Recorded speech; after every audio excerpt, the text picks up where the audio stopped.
In today's video, we're going to answer a question about SEO that we found on Twitter. Actually, more of a misguided statement, but it bears addressing because I know a lot of people think about this when it comes to SEO.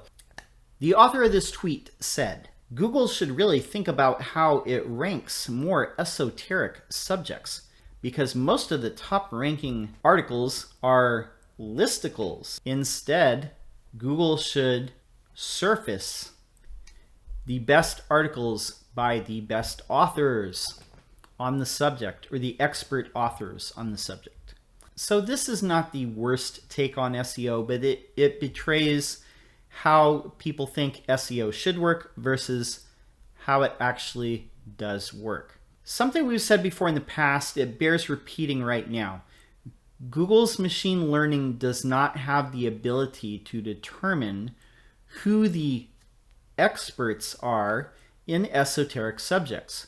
Even some more mainstream or established subjects, it has a little bit of problem identifying who the experts are. And it isn't think exactly like a human in this regard. Instead, what Google does is it places trust in websites and domains that satisfy users.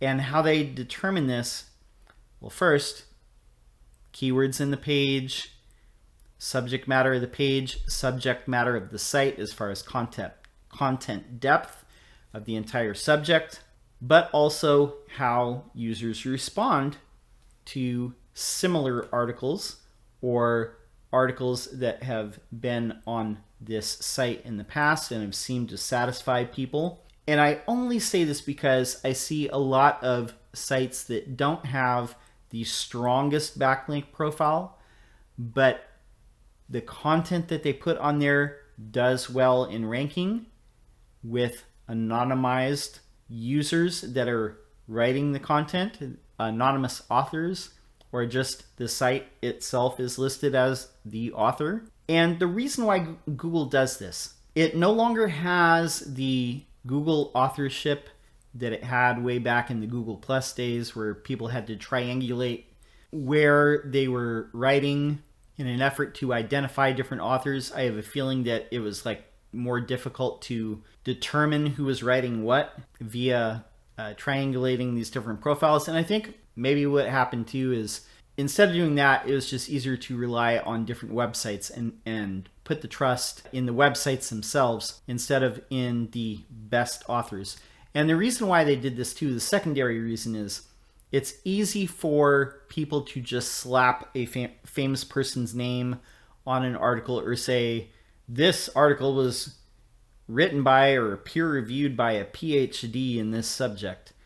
And Google really can't tell whether it was or not. Google relies a lot on machine learning nowadays. If for a certain category of queries, if people have a listicle and those listicles seem to satisfy people, then those are going to do really good. And they have a lot of data to back this up because a lot of these things, whether they're esoteric or not, they can kind of make a prediction of how certain articles are going to do. And then they back it up with user data to determine like, yes, we're going in the right direction with these types of results, or we're going in the wrong direction. Maybe we should go in a different direction, as maybe we're misinterpreting like words incorrectly or meanings. And this is how Google actually determines what they're going to rank. Now, strong brands, trusted brands that have been around since the dawn of the internet, of course, they're going to have not only more links, but more trust, more authority. Maybe some of them are even in close proximity to being trusted seed sites, or they are seed sites. But newer sites can also content that's good, factual, entertaining, getting people the answers that they need, which is the most important thing. Just getting people the information that they need in a way that makes sense, putting it on a well-designed site, getting a decent amount of links to that site. It brings me to another type of strategy that I've seen somebody talk about, and I've seen this work in a practical sense as well. It's basically what they call like a snowball effect, where you rank for articles that have a low keyword volume, low keyword difficulty, and Google starts to trust your site within this subject, and then you can start ranking for like more difficult queries. That seems to work as well. Google does need to see that your content on your site is all within the same category as well. If it gets too spread out, if you get too many different subjects in a website, then it becomes a little bit more difficult to rank. Only the strongest brands are able to do that, and there are some brands that focus very heavily on content that are able to do this, but your local business or your regional business or even your national business might not have the content capability to do this at the scale that's required. So basically what I'm saying, SEO works in a different way than a lot of people expect it to, because if you are just hearing advice from people that say rely on EAT, expertise, authority, and trustworthiness, they're thinking it's all about the people that they know and that they trust should rank the highest.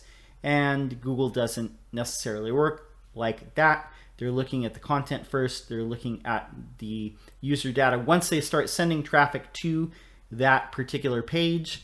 And they're also trusting the site if it seems to have a good track record of giving people good results. Then they're going to give it the benefit of the doubt and maybe send a little bit more traffic that way with each subsequent piece of content. So that is, in a nutshell, how Google ranks articles, and that might be why you're seeing a lot of listicles at the top of the search results. And you know, you might not like it, but that's how it works in the real world. All right, if you found this video useful, give it a thumbs up or a subscribe. I would greatly appreciate it. That's all I got for now.